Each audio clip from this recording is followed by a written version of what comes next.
ਰਮਨੀਕ Singh, lecturer physics, Arni ਵਾਲਾ ਸ਼ੇਖਸਬਾਨ। ਬੇਟੇ ਜਿਹੜਾ ਆਪਾਂ ਹੁਣ ਟੌਪਿਕ ਕਰਨ ਜਾ ਰਹੇ ਹਾਂ, ਜਾਂ ਇੱਕ ਆਪਾਂ ਸੀਰੀਜ਼ ਸ਼ੁਰੂ ਕਰਨ ਜਾ ਰਹੇ ਹਾਂ, ਜਿਹਦੇ ਵਿੱਚ ਆਪਾਂ ਕੀ ਕਰ ਰਹੇ ਹਾਂ, ਆਪਾਂ ਬੋਰਡ ਐਗਜ਼ਾਮੀਨੇਸ਼ਨ ਨੂੰ ਧਿਆਨ ਦੇ ਵਿੱਚ ਰੱਖ ਕੇ ਬੇਟੇ ਆਪਾਂ ਲੌਂਗ ਆਨਸਰ ਟਾਈਪ ਕੁਐਸਚਨਸ ਜਿਹੜੇ ਆਪਣੇ ਕੋਲ 5 ਮਾਰਕਸ ਦੇ ਆਉਣੇ ਆ ਪੰਜਾਬ ਸਕੂਲ ਐਜੂਕੇਸ਼ਨ ਬੋਰਡ ਦੇ ਵਿੱਚ, ਤੇ ਸ਼ਾਰਟ ਆਨਸਰ ਟਾਈਪ ਕੁਐਸਚਨਸ ਹੈ, ਆਪਾਂ ਉਹਨਾਂ ਨੂੰ ਟਾਰਗੇਟ ਕਰਨ ਦੀ ਕੋਸ਼ਿਸ਼ ਕਰਾਂਗੇ। ਇਸੇ ਸੀਰੀਜ਼ ਦੇ ਵਿੱਚ ਜਿਹੜਾ ਆਪਾਂ ਡਿਸਕਸ ਕਰਨ ਜਾ ਰਹੇ ਹਾਂ, ਇਲੈਕਟ੍ਰੋਸਟੈਟਿਕਸ ਜਿਹੜਾ ਫਸਟ ਯੂਨਿਟ ਹੈ, ਠੀਕ ਹੈ ਜੀ, ਉਹਦੇ ਵਿੱਚ ਆਪਾਂ ਜੋ ਅੱਜ ਦਾ ਆਰਟੀਕਲ ਜਿਹੜਾ ਅਸੀਂ ਅੱਜ ਸਟੱਡੀ ਕਰਾਂਗੇ ਉਹ ਆਪਣੇ ਕੋਲ ਕੀ ਹੈ ਬੇਟੇ, ਕੂਲਮਜ਼ ਲਾ। ਕੁਐਸਚਨ ਕੀ ਹੈ ਬੇਟੇ, ਸਟੇਟ ਕੂਲਮਜ਼ ਲਾ of electrostatic force and express this law in vector form। ठीक है जी, express this in vector form। देखो बेटे कूलम्स ला अपने कोले की है, ये अपने कोल की कहता बेटे, जेकर आपां की करिए दो चार्जिज ले लीए, किस तरह के चार्जिज आपां ले लीए, पॉइंट चार्जिज, ठीक है जी। Let us take 2 point charges, ठीक है जी। एक का नाम आप रखता Q1, एक का नाम रखता आप Q2, ठीक है जी। Let this point is A and this point is B। Let R is the distance between this charges. Point charge ਦੇ ਵਿਚਕਾਰ ਦਾ डिस्टेंस ਕਿੰਨਾ ਪੁੱਤਰ, R।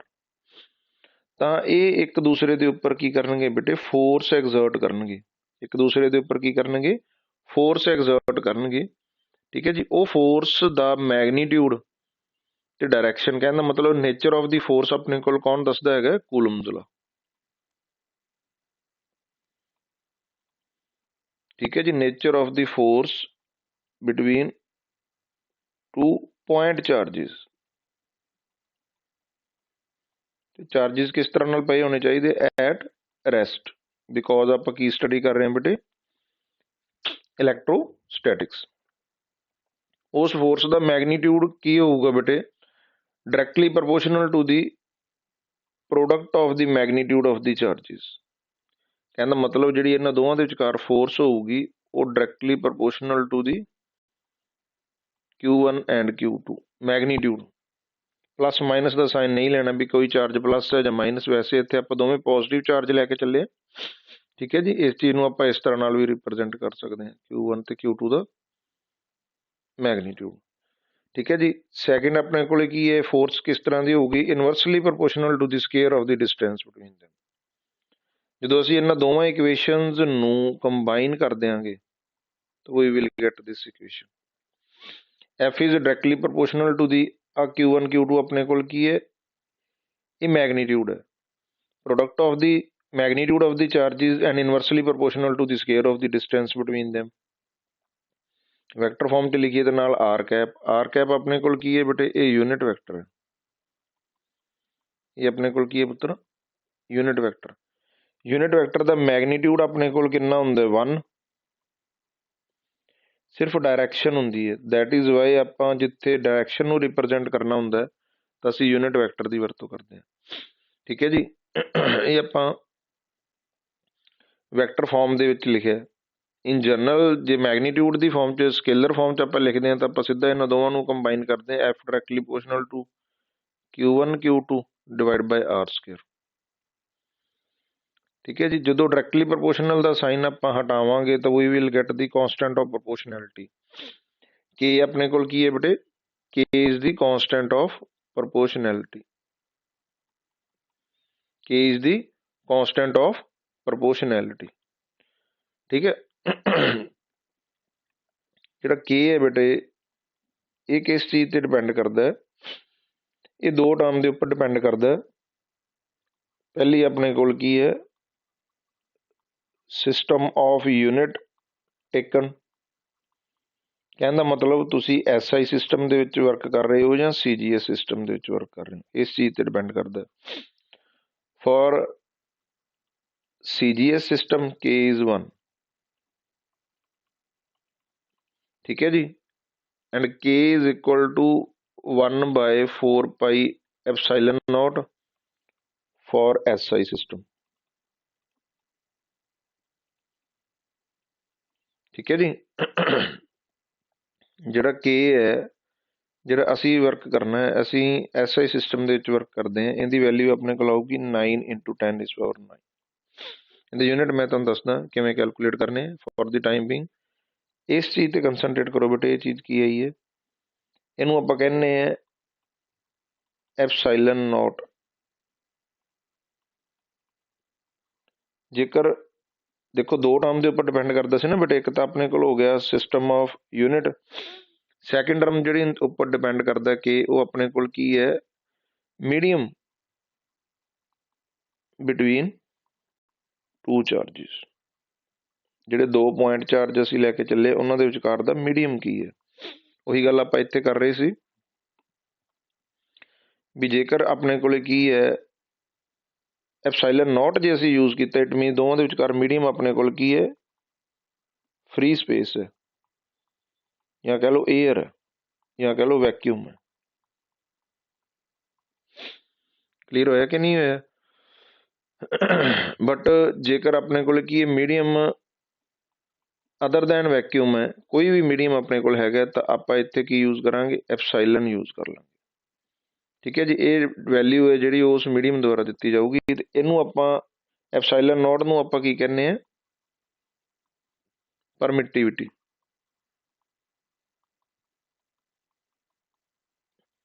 ਠੀਕ ਹੈ ਜੀ, ਪਰਮਿਟਿਵਿਟੀ। ਪਰਮਿਟਿਵਿਟੀ ਦਾ ਮਤਲਬ ਆਪਣੇ ਕੋਲ ਕੀ ਹੈ ਬੇਟੇ, ਵੀ ਇਲੈਕਟ੍ਰਿਕ ਫੀਲਡ ਲਾਈਨਸ ਹੈ ਜਿਹੜੀਆਂ, ਜਾਂ ਇਲੈਕਟ੍ਰਿਕ ਫੀਲਡ ਹੈ ਜਿਹੜੀ, ਉਹ ਕਿਸ ਤਰ੍ਹਾਂ ਨਾਲ ਉਸ ਮੀਡੀਅਮ ਦੇ ਵਿੱਚੋਂ ਪਾਸ ਕਰ ਰਹੀ ਹੈ। ਠੀਕ ਹੈ ਜੀ। ਪਰਮਿਟ ਦਾ ਮਤਲਬ ਕੀ ਹੁੰਦਾ, ਅਲਾਓ। ਇਹਦਾ ਮਤਲਬ ਐਪਸਾਈਲਨ ਨੋਟ ਹੈ ਜਾਂ ਐਪਸਾਈਲਨ ਹੈ, ਉਹ ਆਪਣੇ ਕੋਲ ਕੀ ਦੱਸ ਰਿਹਾ ਹੈ ਵੀ ਉਸ ਮੀਡੀਅਮ ਦੇ ਵਿੱਚੋਂ ਇਲੈਕਟ੍ਰਿਕ ਫੀਲਡ ਲਾਈਨਸ ਹੈ ਜਿਹੜੀਆਂ, ਜਾਂ ਇਲੈਕਟ੍ਰਿਕ ਫੀਲਡ ਇਫੈਕਟ ਹੈ ਜਿਹੜਾ, ਉਹ ਕਿੰਨਾ ਈਜ਼ਲੀ ਹੈ ਜਿਹੜਾ ਉਹ ਪਾਸ ਕਰੇਗਾ। ਇਹ ਪੁਆਇੰਟ ਕਲੀਅਰ ਹੋਇਆ ਕਿ ਨਹੀਂ ਹੋਇਆ? ਠੀਕ ਹੈ ਜੀ। ਇਹਦੀ ਵੈਲਿਊ ਜਿਹੜੀ ਆਪਣੇ ਕੋਲ ਐਪਸਾਈਲਨ ਨੋਟ ਦੀ ਵੈਲਿਊ ਹੈ, ਉਹ ਆਪਣੇ ਕੋਲ ਕਿੰਨੀ ਹੁੰਦੀ ਹੈ ਬੇਟੇ, 8.854 × 10⁻⁻12। ਠੀਕ ਹੈ ਜੀ। ਹੁਣ ਆਪਾਂ ਗੱਲ ਕਰੀਏ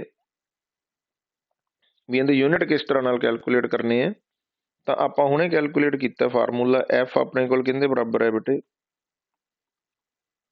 ਮੈਗਨੀਟਿਊਡ 'ਚ ਲਿਖੀਏ ਕੇ ਜਾਂ 1 by 4 pi epsilon naught Q1 Q2 by R²। ਮੰਨ ਲਓ ਆਪਾਂ ਐਪਸਾਈਲਨ ਨੋਟ ਦੇ ਯੂਨਿਟ ਕੈਲਕੂਲੇਟ ਕਰਨੇ ਆ, ਤਾਂ ਐਪਸਾਈਲਨ ਨੋਟ ਨੂੰ ਆਪਾਂ ਚੱਕ ਕੇ ਇੱਧਰ ਲੈ ਕੇ ਬੇਟੇ 4 pi ਟਰਮ ਹੈ ਜਿਹੜੀ, ਇਹ ਆਪਣੇ ਕੋਲ ਕੀ ਹੈਗੀ ਹੈ, ਕੌਂਸਟੈਂਟ ਹੈ। ਇਹਦੇ ਕੋਈ ਯੂਨਿਟ ਨਹੀਂ ਹੈਗੇ ਆਪਣੇ ਕੋਲ, ਡਾਇਮੈਂਸ਼ਨਲੈਸ ਹੈ, ਕੌਂਸਟੈਂਟ ਹੈ। ਤਾਂ ਇਕੁਏਸ਼ਨ ਆਪਣੇ ਕੋਲ ਕੀ ਬਣ ਗਈ ਜਦੋਂ ਅਸੀਂ ਐਪਸਾਈਲਨ ਨੋਟ ਦੀ ਫਾਰਮ 'ਚ ਇਹਨੂੰ ਕੈਲਕੂਲੇਟ ਕੀਤਾ, ਇਹ ਬਣ ਗਈ Q1 Q2 by FR²। F ਆਪਣੇ ਕੋਲ ਕੀ ਹੈ ਬੇਟੇ, ਫੋਰਸ। Q1 Q2 ਆਪਣੇ ਕੋਲ ਕੀ ਹੈ, ਚਾਰਜਿਸ ਹੈ। ਠੀਕ ਹੈ। ਹੁਣ ਚਾਰਜ ਦਾ ਯੂਨਿਟ ਆਪਣੇ ਕੋਲ ਕੀ ਹੁੰਦਾ, ਕੂਲਮ। 2 ਕੂਲਮ ਆਪਣੇ ਕੋਲ ਮਲਟੀਪਲਾਈ ਬਾਏ ਹੈ, coulomb into coulomb, coulomb square ਹੋ ਗਿਆ। ਨੀਚੇ ਆਪਣੇ ਕੋਲ ਕੀ ਹੋ ਗਿਆ, ਫੋਰਸ ਦਾ SI ਯੂਨਿਟ ਕੀ ਹੈ, ਨਿਊਟਨ। ਇੱਧਰ ਆਪਣੇ ਕੋਲ ਕੀ ਹੈ, ਲੈਂਥ ਦਾ SI ਯੂਨਿਟ ਮੀਟਰ ਸਕੇਅਰ। ਸੋ ਆਪਣੇ ਕੋਲ ਕੀ ਬਣ ਗਿਆ ਇਹ ਬੇਟੇ, ਕੂਲਮ ਸਕੇਅਰ ਪਰ ਨਿਊਟਨ ਪਰ ਮੀਟਰ ਸਕੇਅਰ। ਇਹ ਆਪਣੇ ਕੋਲ ਕਾਹਦੇ ਯੂਨਿਟ ਆ ਗਏ ਬੇਟੇ, ਐਪਸਾਈਲਨ ਦੇ। ਭਾਵੇਂ ਏਅਰ ਵਾਸਤੇ ਹੋਵੇ, ਨੇਚਰ ਨਹੀਂ ਹੁੰਦੀ, ਚੇਂਜ ਹੁੰਦੀ। ਇਹਦਾ ਮਤਲਬ ਜਿਹੜੀ ਅਸੀਂ ਆਹ ਵੈਲਿਊ ਲਿਖੀ ਸੀ, ਜਿਹੜੀ ਮੈਂ ਤੁਹਾਨੂੰ ਗੱਲ ਕਹੀ ਸੀ 8.854 × 10⁻⁻12, ਇਹਦੇ ਯੂਨਿਟ ਕੀ ਲਿਖਾਂਗੇ, ਕੂਲਮ ਸਕੇਅਰ ਪਰ ਨਿਊਟਨ ਪਰ ਮੀਟਰ ਸਕੇਅਰ। ਠੀਕ ਹੈ ਜੀ। ਹੁਣ ਇਸੇ ਵਾਸਤੇ ਜੇ ਆਪਾਂ ਦੇਖੀਏ F is equal to ਆਪਾਂ ਲਿਖਿਆ ਸੀ for SI system Q1 Q2 by R²। ਇਹਦੀ ਵੈਲਿਊ ਪੁੱਟ ਕੀਤੀ ਸੀ ਆਪਾਂ 9 × 10⁻⁹। ਠੀਕ ਹੈ ਜੀ। ਐਪਸਾਈਲਨ ਨੋਟ ਦੇ ਯੂਨਿਟ ਆਪਾਂ ਕੀ ਲਿਖੇ ਸੀ, 8.854 × 10⁻⁻12 ਕੂਲਮ ਸਕੇਅਰ ਪਰ ਨਿਊਟਨ ਪਰ ਮੀਟਰ ਸਕੇਅਰ। ਹੁਣ ਦੇਖੋ ਇਹਦੇ ਵਿੱਚ ਇਹ ਨੀਚੇ ਹੈ, ਇਹਦਾ ਮਤਲਬ ਇਹ ਸਾਰੀਆਂ ਟਰਮ ਦੇ ਯੂਨਿਟ ਕੀ ਹੋ ਜਾਣਗੇ, ਉਲਟ ਜਾਣਗੇ। ਇਹ ਕੀ ਬਣ ਜਾਣਗੇ, ਨਿਊਟਨ ਮੀਟਰ ਸਕੁਏਅਰ ਪਰ ਕੂਲਮ ਸਕੁਏਅਰ, ਜਿਹੜੀ ਆ ਵੈਲਿਊ ਆਪਣੇ ਕੋਲ ਆ ਰਹੀ ਹੈ। ਠੀਕ ਹੈ ਜੀ, ਇਹ ਆਪਾਂ ਯਾਦ ਰੱਖ ਲੈਣਾ ਇਹਦੀ ਵੈਲਿਊ। ਇਹ ਬੇਟੇ ਮੈਂ ਕਿਉਂ ਦੱਸ ਰਿਹਾ ਵੀ ਐਪਸਾਈਲਨ ਨੋਟ ਕੀ ਹੈ, ਐਪਸਾਈਲਨ ਕੀ ਹੈ, ਕਿਉਂਕਿ 1 ਮਾਰਕ ਕੁਐਸਚਨ ਦੇ ਵਿੱਚ ਵੀ ਆਪਾਂ ਨੂੰ 28 ਕੁਐਸਚਨ ਹੈ ਜਿਹੜੇ 1 ਮਾਰਕ ਆਉਣੇ। MCQ ਫਿਲਿੰਗ ਦੀ ਬਲੈਂਕਸ, ਟਰੂ ਫਾਲਸ, ਉੱਥੇ ਆਪਣੇ ਕੋਲ ਇਹ ਟਰਮ ਦੇ ਜਿਵੇਂ ਯੂਨਿਟ ਪੁੱਛੇ ਜਾ ਸਕਦੇ ਹੈ, ਇਹਦੀ ਡੈਫੀਨੇਸ਼ਨ ਪੁੱਛੀ ਜਾ ਸਕਦੀ ਵੀ ਪਰਮਿਟਿਵਿਟੀ ਆਪਣੇ ਕੋਲ ਕੀ ਹੈ। ਠੀਕ ਹੈ ਜੀ, ਆਪਾਂ ਦੱਸਿਆ ਸੀ ਵੀ ਪਰਮਿਟਿਵਿਟੀ ਆਪਣੇ ਕੋਲ ਕੀ ਹੈ, how easily electric field effect will be passed by that medium। ਕਹਿਣ ਦਾ ਮਤਲਬ ਸਧਾਰਨ ਸ਼ਬਦਾਂ 'ਚ ਆਪਾਂ ਗੱਲ ਕਹੀਏ ਤਾਂ ਇਹ ਆਪਣੇ ਕੋਲ ਕੀ ਹੈ, ਇਲੈਕਟ੍ਰੀਕਲ ਬਿਹੇਵੀਅਰ ਦੱਸਦਾ ਉਸ ਮੀਡੀਅਮ ਦਾ। ਮੀਡੀਅਮ ਦਾ ਕੀ ਦੱਸਦਾ ਬੇਟੇ ਆਪਣੇ ਕੋਲੇ, ਇਲੈਕਟ੍ਰੀਕਲ ਬਿਹੇਵੀਅਰ। ਠੀਕ ਹੈ ਜੀ, ਇਹ ਸੀ ਜਨਰਲ ਇੰਟਰੋਡਕਸ਼ਨ ਜਿਹੜੀ ਆਪਾਂ ਕੂਲਮਜ਼ ਲਾ ਦੇ ਵਿੱਚ ਆਪਾਂ ਕੀਤੀ ਹੈ ਟਰਮ ਦੇ ਨਾਲ ਰਿਲੇਟਡ ਵੀ ਕੀ ਹੈ ਤੇ ਕਿਸ ਤਰ੍ਹਾਂ ਦਾ ਹੈ। ਠੀਕ ਹੈ ਜੀ, ਇਹ ਪੁਆਇੰਟ ਕਲੀਅਰ ਹੋ ਗਿਆ ਕਿ ਨਹੀਂ ਹੋ ਗਿਆ ਬੇਟੇ। ਅਸੀਂ ਆਪ ਦੁਬਾਰਾ ਟੌਪਿਕ ਤੇ, ਕੂਲਮਜ਼ ਲਾ ਆਪਣੇ ਕੋਲ ਕੀ ਹੈ, ਕੀ ਆਪਣੇ ਕੋਲ ਦੱਸਦਾ ਹੈਗਾ, it status that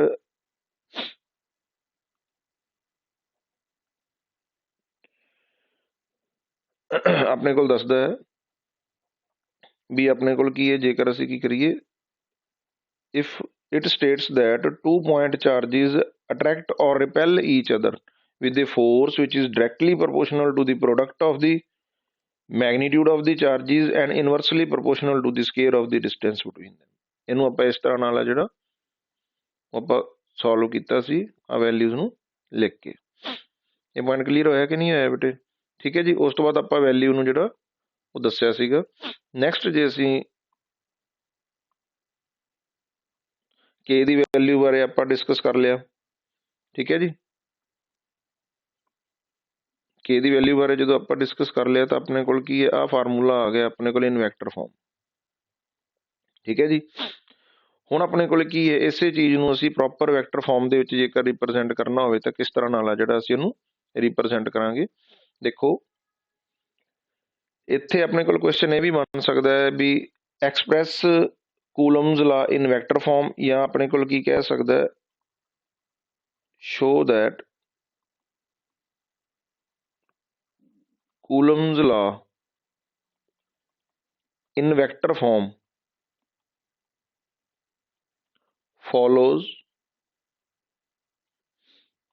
Newton's third law। Newton's third law, Newton's third law ਨੂੰ ਕੀ ਕਰਦਾ ਹੈ, ਫੋਲੋ ਕਰਦਾ ਹੈ। ਇਹ ਵੀ ਆਪਣੇ ਕੋਲੇ ਕਲੀਅਰ ਕਰਨਾ ਆਪਾਂ। ਇਹਦੇ ਵਾਸਤੇ ਆਪਾਂ ਕੀ ਕਰਾਂਗੇ, ਆਪਾਂ ਕਹਾਂਗੇ ਲੈਟ ਅਸ ਟੇਕ 2 point charges like point charges, ਕਿਉਂਕਿ ਸਾਰਾ ਕਨਸੈਪਟ ਆਪਣੇ ਕੋਲ ਕਿੱਥੇ ਬੇਸਡ ਹੈ, ਪੁਆਇੰਟ ਚਾਰਜਿਸ ਦੇ ਉੱਪਰ। ਠੀਕ ਹੈ ਜੀ, Q1 and Q2 in vacuum placed at distance r apart। ਠੀਕ ਹੈ ਜੀ, ਇੱਕ ਚਾਰਜ ਆਪਾਂ ਲਿਆ Q1, ਇੱਕ ਚਾਰਜ ਆਪਾਂ ਲਿਆ Q2। ਠੀਕ ਹੈ ਜੀ, ਦੋਵਾਂ ਨੂੰ ਆਪਾਂ ਕਿੱਥੇ ਰੱਖਿਆ ਹੈਗਾ ਬੇਟੇ, ਵੈਕਿਊਮ ਦੇ ਵਿੱਚ ਹੈ। ਦੋਵਾਂ ਦੇ ਵਿਚਕਾਰ ਦਾ ਡਿਸਟੈਂਸ ਆਪਣੇ ਕੋਲ ਕੀ r, ਦੋਵਾਂ ਦੇ ਵਿਚਕਾਰ ਦਾ ਡਿਸਟੈਂਸ ਆਪਣੇ ਕੋਲ ਕੀ ਬੇਟੇ r, ਇੱਥੇ ਤੱਕ ਹੈ r। ਠੀਕ ਹੈ ਜੀ, r is the distance। ਠੀਕ ਹੈ ਜੀ, r of 1 2 ਕੀ ਹੈ ਬੇਟੇ, ਇਹ ਆਪਣੇ ਕੋਲ ਯੂਨਿਟ ਵੈਕਟਰ। ਦੇਖੋ ਇੱਕ ਗੱਲ ਯਾਦ ਰੱਖਣੀ ਹੈ ਵੀ ਯੂਨਿਟ ਵੈਕਟਰ ਹੈ ਜਿਹੜਾ ਉਹ ਡਾਇਰੈਕਸ਼ਨ ਦੱਸ ਰਿਹਾ। ਕਿਹੜੀ ਡਾਇਰੈਕਸ਼ਨ ਦੱਸ ਰਿਹਾ, 1 2 2। ਇਹਦਾ ਮਤਲਬ r of 1 2 ਦੀ ਆਪਣੇ ਕੋਲ ਕੀ, ਇਹਦੀ ਡਾਇਰੈਕਸ਼ਨ ਆਪਣੇ ਕੋਲ ਕੀ ਹੈ, ਚਾਰਜ 1 2 ਚਾਰਜ 2। ਤੇ r of 2 1 ਦਾ ਮਤਲਬ ਕੀ ਹੈ, ਕਿਹੜੀ ਡਾਇਰੈਕਸ਼ਨ ਨੂੰ ਦੱਸ ਰਿਹਾ, 2 2 1। ਇਹ ਪੁਆਇੰਟ ਕਲੀਅਰ ਹੋ ਗਿਆ ਕਿ ਨਹੀਂ ਹੋ ਗਿਆ ਬੇਟੇ, 1 2 2 ਜਾਂ 2 2 1, ਇਸ ਚੀਜ਼ ਦਾ ਆਪਾਂ ਧਿਆਨ ਰੱਖਣਾ। ਦੇਖੋ ਹੁਣ ਆਪਾਂ ਨੂੰ ਪਤਾ ਹੈ ਵੀ ਜੇ ਕਿਸੇ ਵੀ ਚੀਜ਼ ਨੂੰ ਵੈਕਟਰ ਫਾਰਮ ਦੇ ਵਿੱਚ ਲਿਖਣਾ ਹੋਵੇ ਤੇ ਇੱਕ ਵੈਕਟਰ ਕੋਲ ਕੀ ਹੁੰਦਾ ਬੇਟੇ, ਮੈਗਨੀਟਿਊਡ ਤੇ ਡਾਇਰੈਕਸ਼ਨ। ਠੀਕ ਹੈ, ਕੂਲਮਜ਼ ਲਾ ਦੀ ਆਪਾਂ ਗੱਲ ਕਰੀਏ ਤਾਂ ਮੈਗਨੀਟਿਊਡ ਕੀ ਹੈ, 1/4 pi epsilon naught Q1 Q2 by r square. Direction की है यूनिट वैक्टर नाल आपां रिप्रजेंट कर रहे हैं। ठीक है जी। हुण 1 2 ते 2 1 अपने कोल की है, पहलां आपां इन्हां बारे डिस्कस करिए। एफ ऑफ 1 2 की है, एफ ऑफ 1 2 अपने कोल की है, ये अपने कोल की है force acting on Q1 due to Q2। Q1 ਦੇ ਉੱਪਰ फोर्स लग रही है तो लगा कौन रहा है, 2 लगा रहा है। F of 1 2 is the force acting on Q1 due to Q2।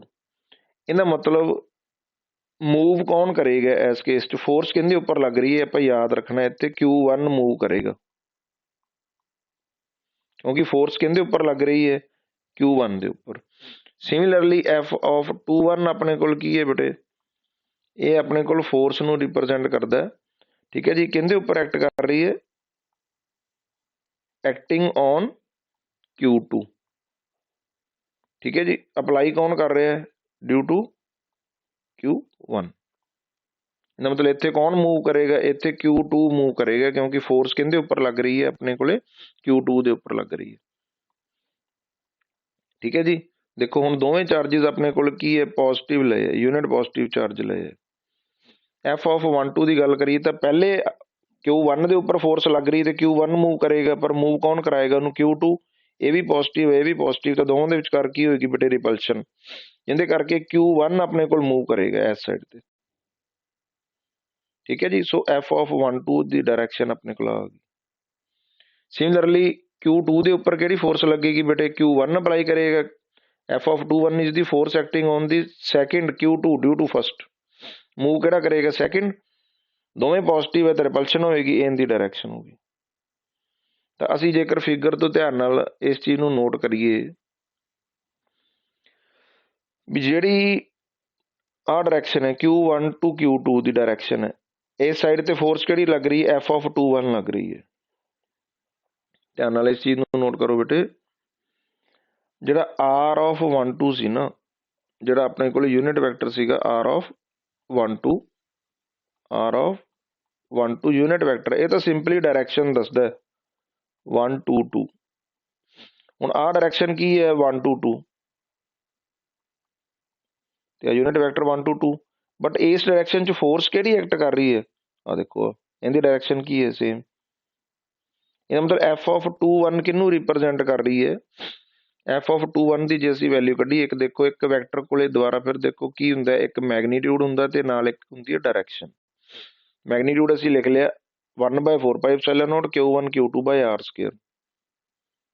Direction की है भी एफ ऑफ 1 2 फोर्स किहड़ी डायरैक्शन च एक्ट कर रही है, देखो इस डायरैक्शन च एक्ट कर रही है, ये डायरैक्शन कौन रिप्रजेंट कर रहा है, आर ऑफ 1 2। देखो नाल आ गया आर ऑफ 1 2। क्लीयर होया कि नहीं होया। सिमिलरली बेटे एफ ऑफ 2 1 फोर्स कढनी है तो एफ ऑफ 2 1 की डायरैक्शन की इस साइड ते, बट इस साइड ते यूनिट वैक्टर किहड़ा रिप्रजेंट कर रहा है, 2 2 1 2 2 1। सो इस तरह नाल असीं दोवें इक्वेशन नूं लिख लिया। ठीक है जी, बट जिहड़ा आर ऑफ 1 2 वैक्टर है वो अपने कोल की opposite to R of 2 1 vector है, इसलिए सानूं पता है भी जेकर दो वैक्टर अपोजिट डायरैक्शन च एक्ट करते हैं तो उन्होंने किस तरह रिप्रजेंट किया जाता है, विद द नैगेटिव साइन। दोवां दे विचों किसी भी एक वैक्टर की वैल्यू है जिहड़ी वो आपां नैगेटिव पुट कर दईए तो अपने कोल की है, मान लो एफ ऑफ 1 2 है, इहदे विच अपने कोल इत्थे की सी बेटे 2 1 सी, 2 1 की थां ते की पुट किया जाए, आर ऑफ 1 2 दा नैगेटिव के बराबर होऊगा, आप इत्थे पुट करता, नैगेटिव साइन अपने कोल बाहर चला गया। हुण आ इक्वेशन देखो किहड़ी बन गई, आ डायरैक्शन की है 1 2 2, आ डायरैक्शन 1 2 2, इहदा मतलब किहड़ी फोर्स नूं रिप्रजेंट कर रहा है, एफ ऑफ 2 1, एफ ऑफ 2 1। ਇਹਦਾ मतलब की है भी ਜਿਹੜੀ ਅਸੀਂ आ ਦੁਬਾਰਾ देखो F of 1 2 in vector form ਆਪਾਂ ਲਿਖਿਆ ਸੀ 1/4 pi epsilon naught Q1 Q2 by R square. 1 2 2 ਕਿਹੜੀ ਸਾਈਡ ਤੇ ਐਕਟ ਕਰ ਰਹੀ ਸੀ, आर ऑफ 2 2 1 ਵਾਲੀ ਸਾਈਡ ਤੇ।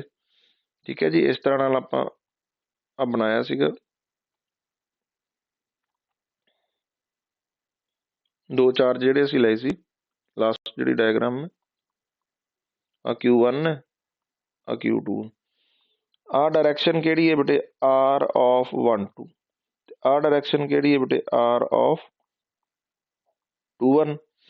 ਹੁਣ ਇਹਦੇ ਉੱਪਰ ਫੋਰਸ ਕਿਹੜੀ ਐਕਟ ਕਰ ਰਹੀ ਹੈ, ਇਧਰਲੀ ਸਾਈਡ ਤੇ Q2 ਮੂਵ ਕਰੇਗਾ, ਠੀਕ ਹੈ ਜੀ। F ਆਫ 2 1 ਇਸ ਸਾਈਡ ਤੇ ਲੱਗੇਗੀ, ਇਧਰ Q1 ਮੂਵ ਕਰੇਗਾ ਤਾਂ 1 ਦੇ ਉੱਪਰ ਫੋਰਸ ਲੱਗੇਗੀ। ਉਹਨੂੰ ਆਪਾਂ ਕੀ ਕਿਹਾ ਸੀ, F ਆਫ 1 2। ਜੇ ਅਸੀਂ 1 2 ਦੀ ਗੱਲ ਕਰੀਏ, 1 2 ਦੇ ਅਕੋਰਡਿੰਗਲੀ ਜਿਹੜੀ ਅਸੀਂ ਗੱਲ ਕੀਤੀ ਹੈ ਤਾਂ ਡਾਇਰੈਕਸ਼ਨ ਆਹ ਵਾਲੀ ਹੈ। ਇੱਧਰ ਆਪਣੇ ਕੋਲ ਕੀ ਆਊਗਾ 2 1, ਅਸੀਂ 2 1 ਪੁੱਟ ਕਰ ਲਿਆ। ਇਹਦੀ ਥਾਂ ਤੇ ਆਪਾਂ ਵੈਲਿਊ ਕੀ ਪੁੱਟ ਕਰਤੀ ਸੀ, ਮਾਈਨਸ ਆਫ 1 2 ਵੈਕਟਰ, ਕਿਉਂਕਿ ਦੋਵੇਂ ਅਪੋਜ਼ਿਟ ਡਾਇਰੈਕਸ਼ਨ 'ਚ। ਤੇ ਜਦੋਂ ਅਸੀਂ ਇਹ ਵੈਲਿਊ ਨੂੰ ਲਿਖਿਆ,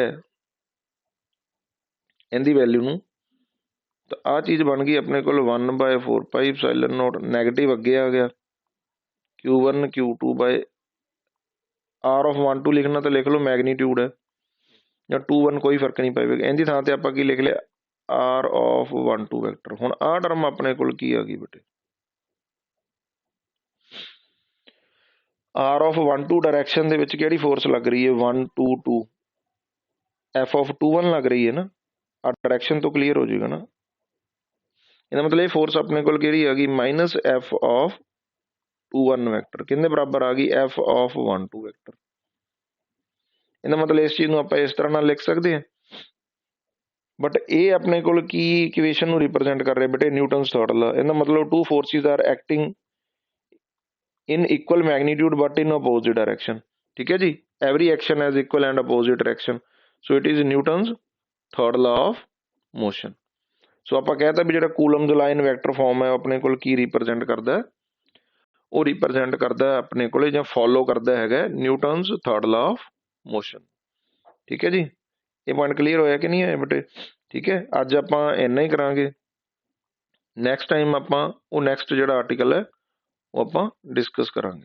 ਠੀਕ ਹੈ ਬੇਟੇ, thanks and have A nice day.